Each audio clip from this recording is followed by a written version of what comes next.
Hello everyone and welcome to today's Starseed Healing Circle. So we're going to continue on our journey in Egypt. In our last session we worked with the Hathor Temple in the Sinai Desert, and today the journey continues as we left Sinai, or not left Sinai, left the Hathor Temple. We went on to Mount Sinai, which is where allegedly, or maybe we don't know how true that is, but where Moses went to collect the 2 tablets, and also where he stayed on the mountain for 100 days. So whether it's a true story or not, this pilgrimage was intense to say the least, and it did bring quite a bit of healing. So let's have a look at today's tune-in. Okay, so first time where 2 light codes wanted to come in. This is the light code for the Sirius gateway and for the heart chakra. So I think in the last session we had the heart chakra. So this one's coming up again. The heart chakra was an ongoing theme throughout the Egypt trip. So there's a lot of heart related work that was done. And Sirius was quite important during the Sinai trip, because Sirius was very, very close to the moon, if I remember correctly. And it was something that was one of those guiding stars that we kept seeing throughout this journey. So just tune into what it is that you would like to heal and work with today. What would you like to receive? What would you like to bring into your life? What would you like to manifest? What would you like to let go of? And allow your eyes to very easily and gently just rest upon these light codes, or perhaps trace them with your eyes like a labyrinth for the eyes. And just keep in your awareness, your focus, and your goal for today's session. You can spend as much time here as you need. In today's session, I have both of these light codes under our grid. So as always, they act as an anchoring for our work, and it is for you to tune into this energetic bubble that we are creating in this time. Let's have a look at our setup for today. So we've got the Metatron's cube, and on either side of that we've got the pillars of reflection, the glass or tachyon pillars, and on either side of those the 2 Egyptian scepters, the lotus scepter and the was scepter. So the lotus scepter is about transformation and the divine femininity, and then the was scepter is about power and control. So control over chaos. At the base, we've got the crystal skull that's also been on the journey with us throughout the Egypt trip. And then with the Wands of Horus Cards is coming up in a different location. We have some Fostak chips, which is the little gold chips that we have. And then finally, there's stones in 7 of the locations. These are stones from Mount Sinai, from the actual spot where we did our ritual and our healing work. So we'll dive into those a little bit later again, but first let's look at our story of how we got to be here today. So our journey started, this is 1 o'clock in the morning, Mount Sinai. We literally had just come back from, or we had gone from the Hathor Temple, driven, I don't know how many hours, must have been 3 or 4 hours, on desert roads. And we got to Mount Sinai. We literally were here for, I think we arrived, we had dinner and went to bed and had maybe about an hour or 2 sleep.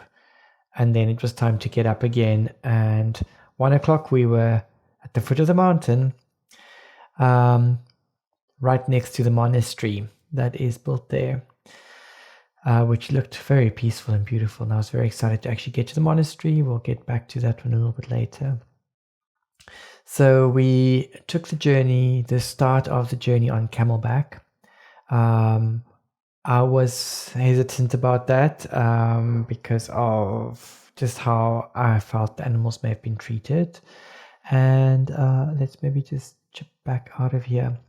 So the camel journey was interesting because I rode my camel and they were busy saddling him up, and he was complaining and moaning and making lots of noises, and I could just feel, oh, he's not happy, which of course made me not happy. But no choice. This was part of the journey. It was part of the work. Everybody was already on their camels. I was the last one on. And I just felt extremely upset and sorry for my camel and for all the other camels.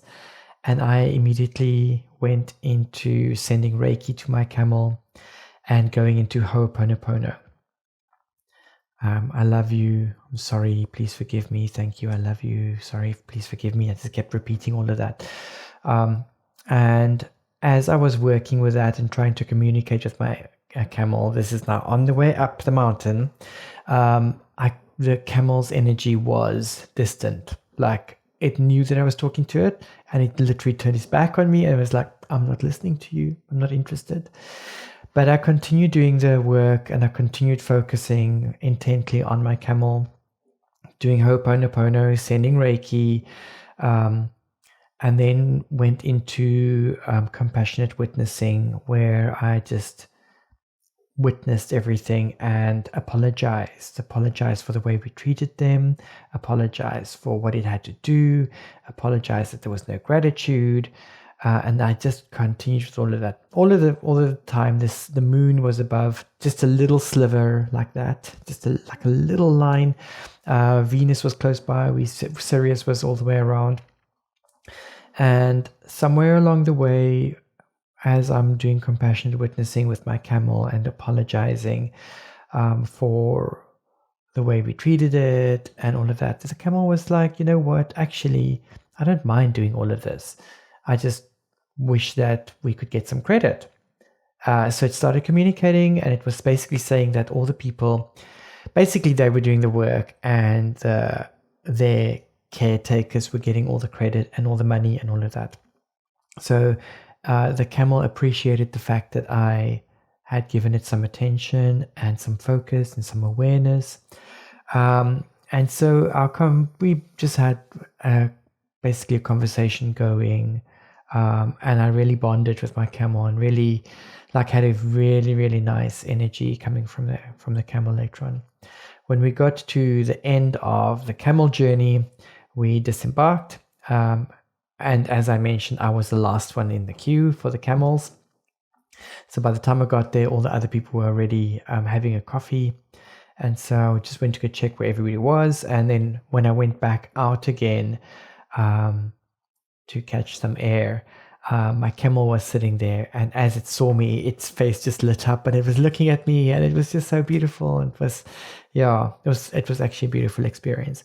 One of the lessons that I asked my camel, or as the camel was going up, when we had a good communication going, I asked it what medicine it could give me, what lesson it could give me, what it could teach me. How can I be as patient as it and as strong and powerful as it, because it's carrying all of my weight up the mountain, and it did it with such ease and grace. And the message or the lesson that it gave me is said, move slow and steady, 1 foot at a time, 1 step at a time, and just keep your focus on where you need to go.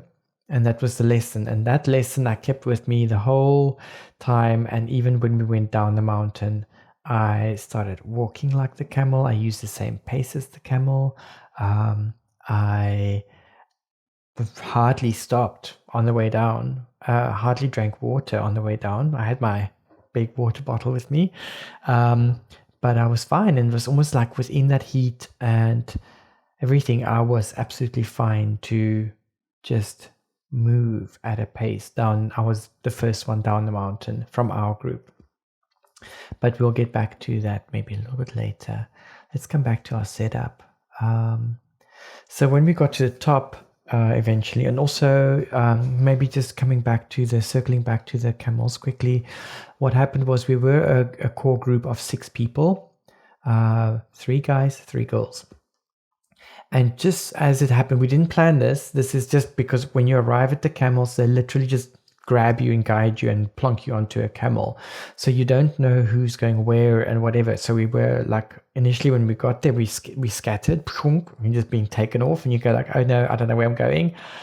And as the camel trail started going up, Walter and Mariam was first. Walter was first and then Mariam. Then there was a little bit of a gap, and then there was Rahab and Philippa. I'm not sure. I think Philippa was in front of Rahab, and then whatever, I can't even remember because they also swap and change. And then finally, it was myself and Isabel, and as I mentioned, I was at the very end the whole time, and Walter was at the beginning the whole time of the trek. So Walter was the first one up and the first one off his camel, and I was the last one on and the last one off my camel. But what was interesting, and we realized this when we got to the top, to this little location where we saw this little church. This is after we still had to climb up about 700 steps to get to here. We discovered or realized that through this camel track, we were split into yin yang, yin yang, yin yang. And so that became our pattern and our process throughout the journey, all the way through to the Giza pyramids, where we would, whenever we did specific ceremonies, we would go into these little breakout groups of Isabel and myself, Philippa and Rahab, and Mariam and Walter, and to keep the energy going in that way. So we found a little place behind this little church where we could do our little ceremony. I don't think I've got a photo of that, but basically we stood in a circle. There were lots of other people on this top of this mountain. This is allegedly where Moses stayed for 100 days. And so anyway, so we went behind this little church. There was a quiet spot, no one else around, and we stood in a circle facing each other, and we did a ceremony of remembrance to remember the I, as in the I or the I, and remembering your true name and stepping into your personal power and claiming your power so that you can be sovereign. And once that aspect was done, we all turned around, faced out, and we did a sword mudra, pointed our fingers and pointed out into the world, so effectively splitting the world into 6. And we proceeded to start blessing the world. And so we just used whatever came through. I bless you with peace. I bless you with harmony. I bless you with love. I bless you with compassion, etc., etc. And we kept on sending those energies out. So we took turns, and we didn't take turns. So we just went, whatever came up next was being sent out into all the different directions. On completion of that ceremony, we did grab a piece of the land. So we took some of the sand and the stones. The stones is actually what we've got here on your grid today. So once we had completed that, we still had some time left. So we went and found ourselves a little ledge where we could sit and enjoy the view, which looks like this. And we waited for the sunrise. So what we can do is quickly, I've got a little time lapse of the sunrise. This is the very last moments. There was quite a thick bank of clouds, but as the sun came up above these clouds, it sent out these beautiful rays that seemed to go up and down at certain points. And this was the sunrise for this particular day, which is, I think it's exactly a month ago that we've been up here. So that was that side. Okay, so let's come back to our sunrise here on this side. Also in front of us, All of the healing tools were there. The Wands of Horus cards were in that little pink pouch. I did not take them out because it was extremely windy and I was afraid that they would blow away. But Crystal Skull and my Pie Stone and the Golden Hue Pendulum came out, and there's a candle. Now, the idea was that each of us got a candle, and the candles we took up the mountain with us, part of the journey, and we kept our focus on the candle. The candles then went into the center of our circle when we did our ceremony, and we beamed the energy out. So we took our candles with us. And the idea was that once we returned down, we would lit the candles and let them burn to release the energy again, which didn't quite turn out the way we planned. So a little side note back on that little candle story is we came down, and by the time we got down, we literally just we had breakfast, we packed, and we were on our way to the hub, which is closer to the Saudi border. And the hub was a different story. I literally slept for 27 hours. There was quite a bit of processing happening on my side. I had dizzy spells at the Hathor temple already. And after we had done the ceremony on Mount Sinai, I was so out of it, I could hardly speak. So I was like spinning and going on. By the time we got to the hub, we had dinner and I went to bed, and I woke up somewhere in the middle of the night spinning. And I went back to bed, and I just remember occasionally Walter would come check on me, and I would say, I'm okay, I'm sleeping. And then he would come check on me, and I would say, I'm okay, I'm sleeping. And he'd go, are you hungry? I say, no, I'm okay, I'm sleeping. And when I finally woke up, it was 27 hours later. Luckily, the hub was a nice chilled beach type place where we could just chill, and it was meant to have as a space for us to unwind after the work that we've done. So it actually worked out fine. But because of my 27 hours of sleep and everybody was doing their own thing, none of us got to light our candles. It took us another 6 to 8 hour drive back to Cairo after the hub. And then when we finally got there, the energy was quite intense just within the group. There was like we just need to get out of each other's hair type energy. And when we got to our villa, I said to them all, we have to go light these candles now. I said these candles had to be lit like ages ago already. So we all scattered off into our directions, and we went to go light our candles, and each took some time to just be alone and quiet. And when we returned to the circle, everything felt wonderful and peaceful again. So the candles carried the energy that we were working with, and there was quite a bit of energy that needed to be released. And so the candles helped with that. So, okay, back to setup. That's the little candle that's there. On the way back down, this is what the view looked like. This is apparently the sunken mountain. So a mountain that was flattened. I'm not sure about the Moses story, but there's some Moses story related to this flattened mountain. But it was quite a spectacular piece of earth. This is just what it looked like, just like nothing going off into the distance forever. And we saw this plant everywhere on the mountain. It's this mullein herb, and it's actually really good for respiratory conditions, for urinary tract conditions. It's anti-inflammatory, anti-parasitic, antifungal. So quite a nice herb to work with. I don't think you can live off it though, and there's nothing really much else on this mountain. So if Moses were to be on the mountain for 100 days, he would definitely have had to have some source of sustenance. And this is what's on the mountain. I didn't even see any animals. I saw a little lizard down at the foot of the mountain, but nothing really on the mountain. This was tracking back on the way down. You can see in the distance there's the wall. That's the city wall. That's where the monastery is. And in the monastery we found this is allegedly again the burning bush where Moses received the instructions.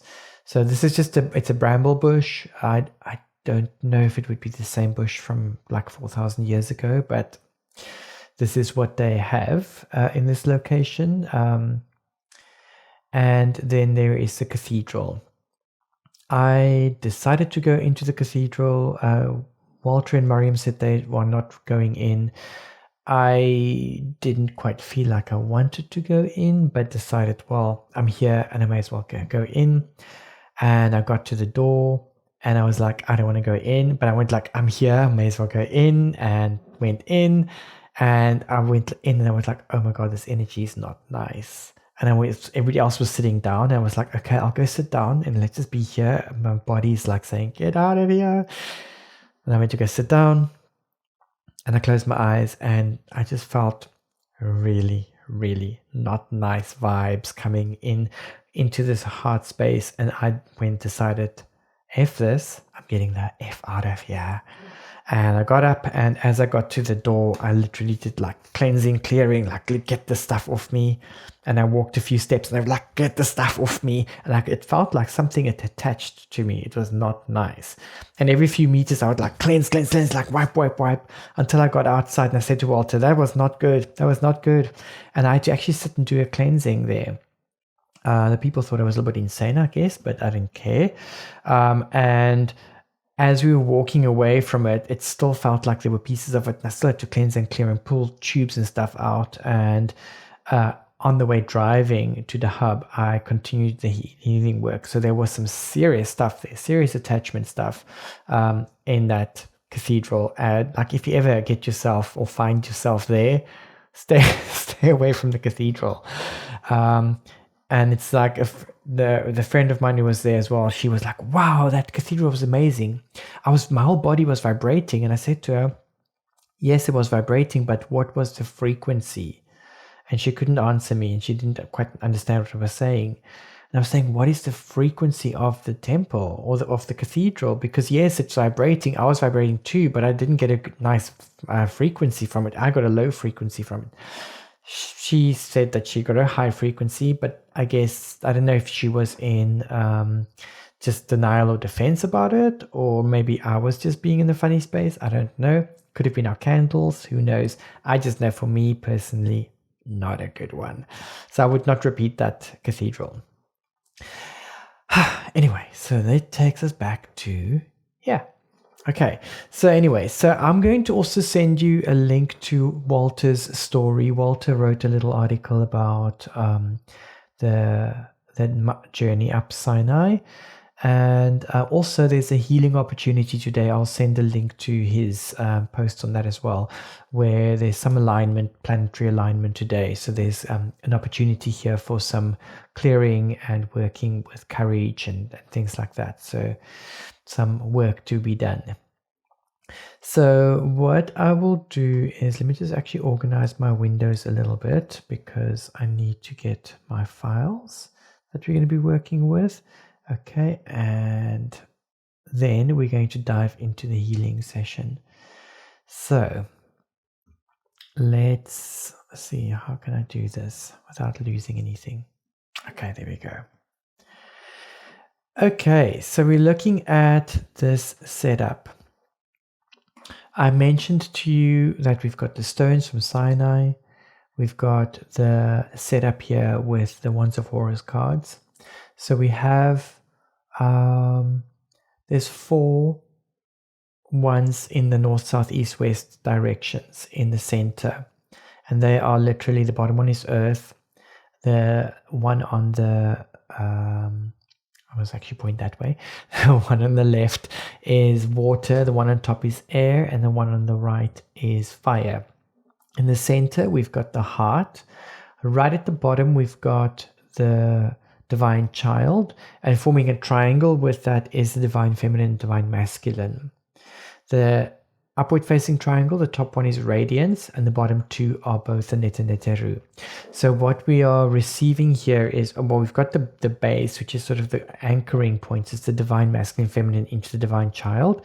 Upward facing triangles receiving radiance from the all that is and into our godhood and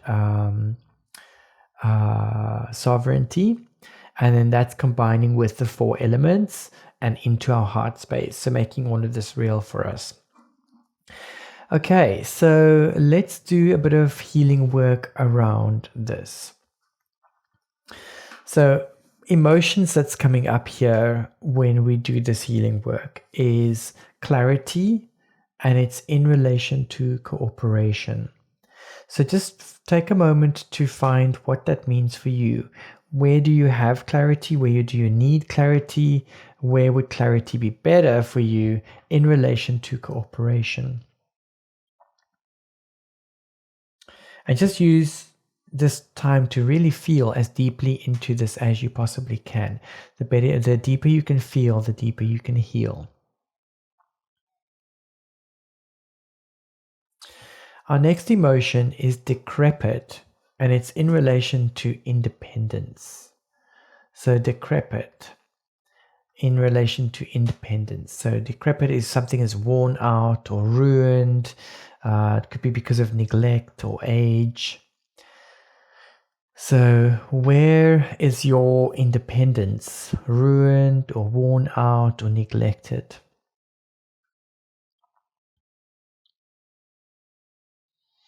Then we've got tuned in relation to common sense. Do you have the common sense? Are you tuned in? Where can you tune in more? Where do you need to tune in more?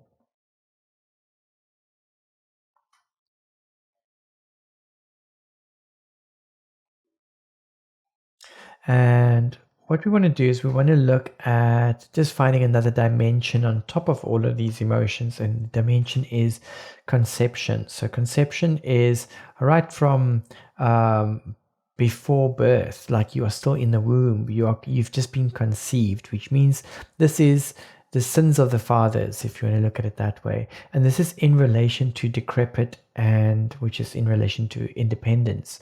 So your parents, and perhaps even their parents, and perhaps their parents, how does decrepit and independence tie in with them? Now, I'm also going to invite you that throughout this healing today, if you want to just take the healing a bit deeper, you're going to place one hand on your heart and one hand on your crown above your head. So that's going to be your balancing points, and you can swap your hands throughout if you need to. You can let go of this position if you feel you don't need any work done here.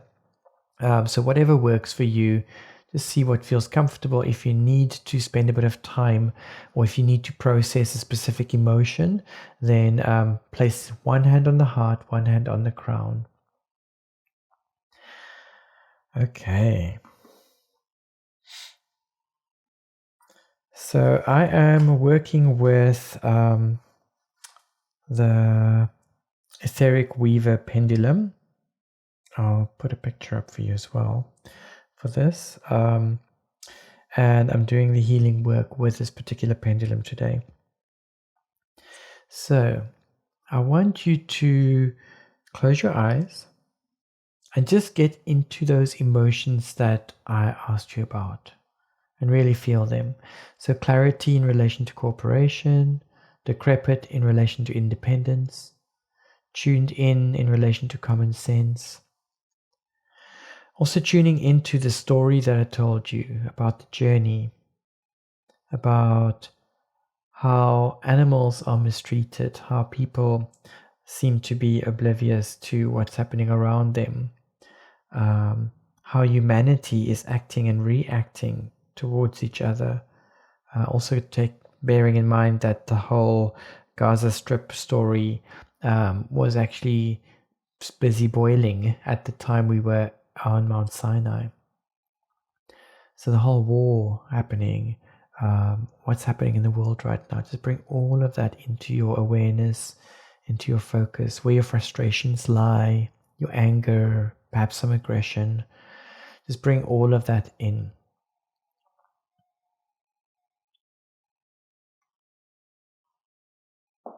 And realizing that when we are controlled by these emotions and situations, that we become slaves to these emotions and situations. We want to release that in today's session. So I invite you to connect with your guides, or perhaps just a guide. And you can do this just by setting the intention. I would like to connect with my guide or guides. And just see what comes up for you. Set your intention that you want to meet or connect with your guide. Now, you may perceive this in any way, shape, or form. It could be a vision. It could just be something that you hear, a voice. It could be a feeling or a sensation. Perhaps there's just a knowing that you are connected with your guides. And I'm also going to invite you to pause the recording if you need more time with this.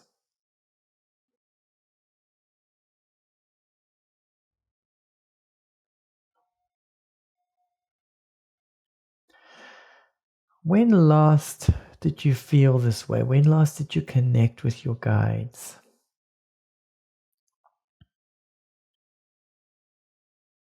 How are things different or the same from that time?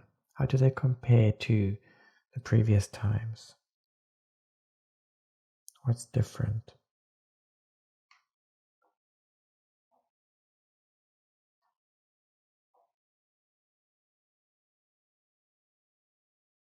I invite you to get to a place of acceptance.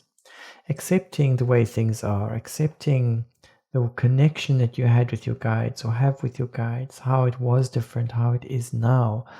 Just accept that as it is perceived at this moment is the way that you perceive it in this moment.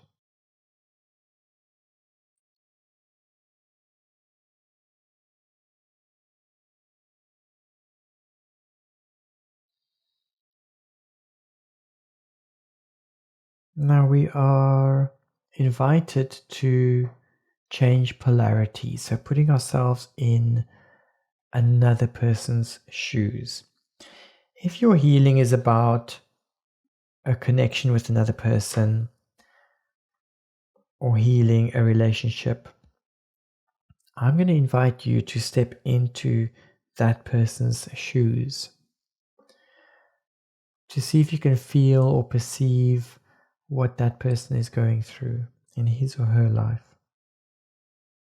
and why he or she is acting the way they do or reacting the way they do.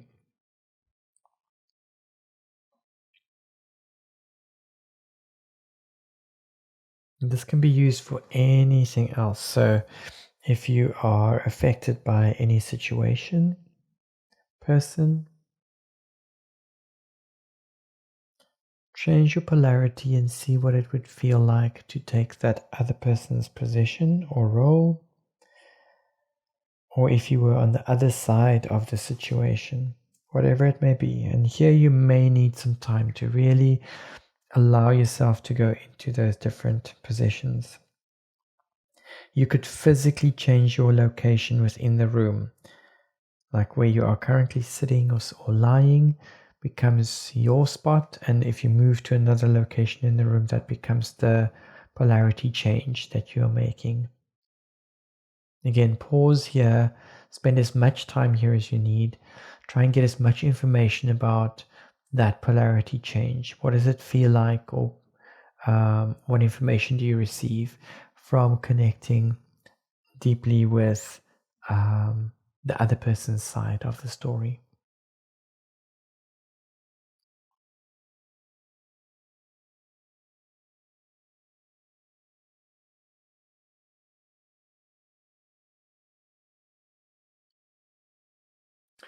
Next, you want to connect with an animal. This could be an animal guide or spirit animal or a power animal. As part of my story, I brought the energy of the camel in. I learned deep lessons from my camel. Mainly go slow and steady, one step at a time. Be patient and keep your eye on the goal. Keep your focus where you want to go. That's sort of the gist of it. But perhaps you've got a different power animal that you need to connect with. So connect with whatever that animal is. If you're not sure what animal it is, you can literally just set the intention and say, I would like to meet with my power animal, or I want to meet my animal guide or my spirit animal.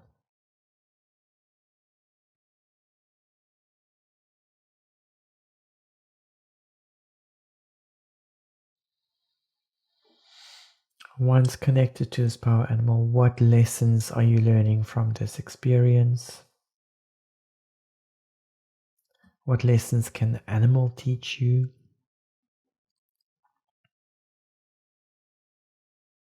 Is there another way that you can make your choices?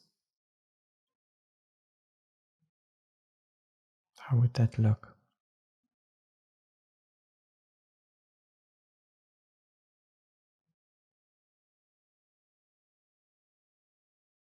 Again, remind yourself of acceptance. We don't want to go into judgment. There's nothing that's better than another one or anything like that. It's just about frequency, levels, journey. So just come back to acceptance. Accept things the way that they are right now. Accept that you are on your journey where you are meant to be. Your eyes are on the goal, but you are moving.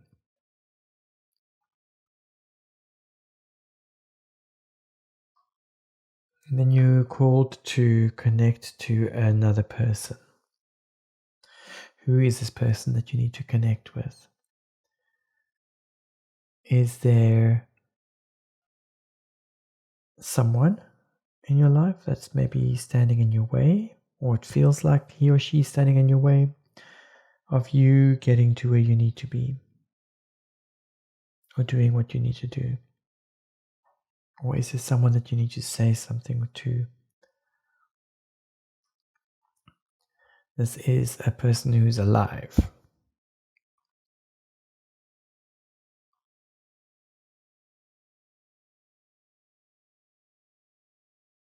Now you also need to connect to a deceased person, someone who has already transitioned or moved on. This could be a family member, friend, or someone that you have a deep connection with, perhaps. Who is this person? What is the reason for connecting with this person? Perhaps there's a relation to the previous person that you connected with.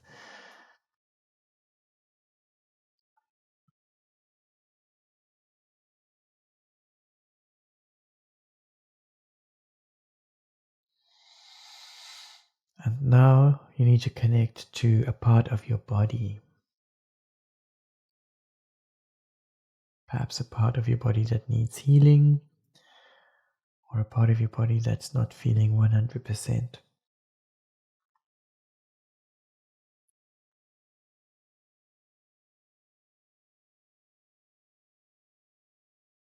Allow yourself to go deeper into any sensations that you may be feeling within the body in this area.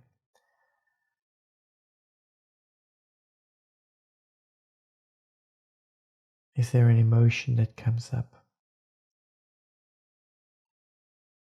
How does this emotion connect?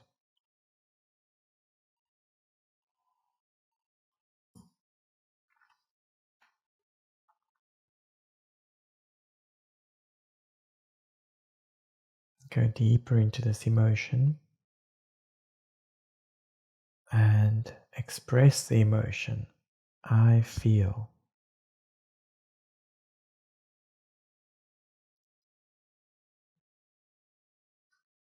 Really allow yourself to go into all of this emotion that you're feeling in this part of your body. And if you don't have the emotional words, then describe it. Could be I feel warm, I feel heavy, I feel dense, I feel whatever, metal, I feel fire, whatever comes up for you. Just describe what comes up when you are focusing on this body part.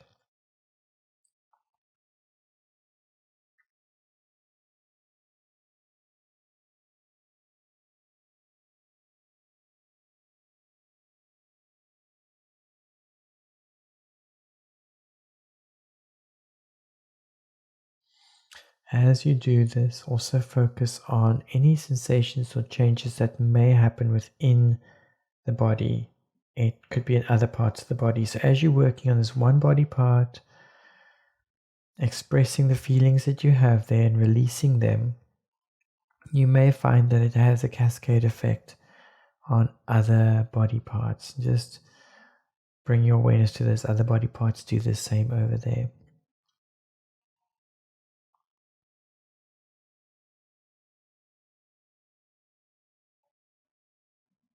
And you can cycle through this loop of connecting with the body, connecting with the emotion, diving into the emotion, expressing the emotion, connecting with the body.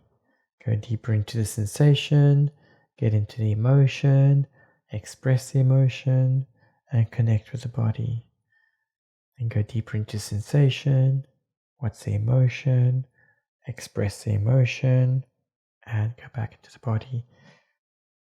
Keep cycling through this little loop until you feel you have done enough work. And pause the recording here if you need to.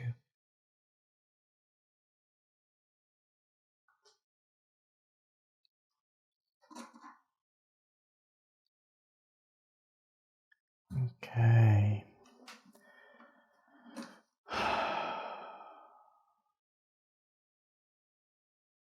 So we're just going to lock all of this in. Place your hand over your thymus and just take a breath.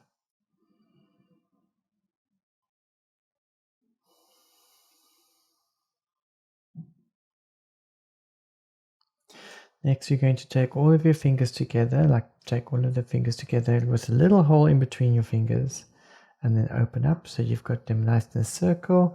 We're going to place those around the navel, and then the other hand is going to be on your third eye. So hand on the third eye, other hand, fingers around the navel. This is just to balance all of the meridians and the 5 elements within the body.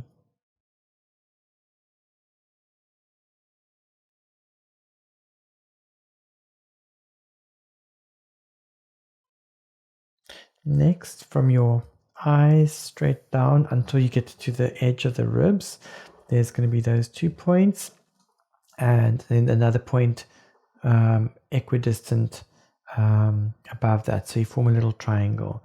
Just press those 3 points, and then you're going to put your fingertips pointing towards the heart and towards the solar plexus.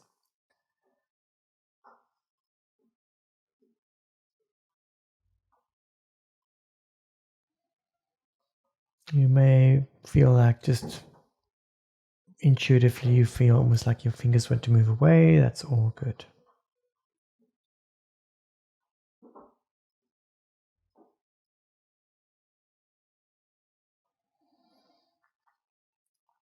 Next, you're going to put your fingers in a line on your glabella, so in the middle of your forehead. So yeah, so they're going to be sitting there. Other hand on top of your crown.